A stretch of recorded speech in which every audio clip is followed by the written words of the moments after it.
Hello and welcome everyone. In this video, I'm going to be walking you through the installation process of Tyk's new Enterprise Developer Portal using SQLite. Now, SQLite is not recommended for production environments, but it is a great way for you to get up and running really quickly with a proof of concept or just to try out the developer portal. For the purpose of this demonstration, I'm going to be following three main steps. First, I'm going to be creating a file which will hold some of the configuration that is required for running the developer portal. Then we'll be installing the developer portal using a Docker container. And then finally, we'll be accessing the portal through the browser on port 3001. Over to step one. Now, first step, let's open up a code editor of our choice. I'm going to be using Visual Studio Code in this case. You can choose Sublime Text or anything else that you prefer. And I'm going to be creating a new file. I'm going to call this .env. And once again, the location of this is not going to matter as long as the file is accessible. And in here, I'm going to be adding a few configurations. So starting off, we have the admin email and password. This is going to be credentials that you will be using to access the portal administrative app. Then we've got the portal host port, which is where and how you'll be accessing the portal. Then we've got the refresh interval, which is in minutes. So what this signifies is the synchronization, how frequently the portal and the dashboard will be synchronizing the API products across each other. Then we have the theming, which is going to be the look and feel of the portal.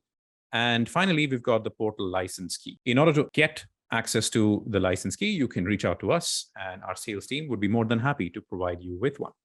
The next step, I am going to be just adding on my license key.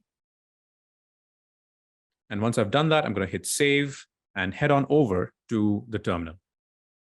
Here, I'm going to be moving on to step two, which is to Docker run D. I'm going to specify the port, which is 3001. I'm going to specify the environment file, which we just created. I'm going to give the container a name. I'm going to point it to the Tyk.io portal image version 0.0. And I can hit run right now, and the container will run and the portal will be installed. However, what I could also do is to bootstrap the portal with some initial pieces of information.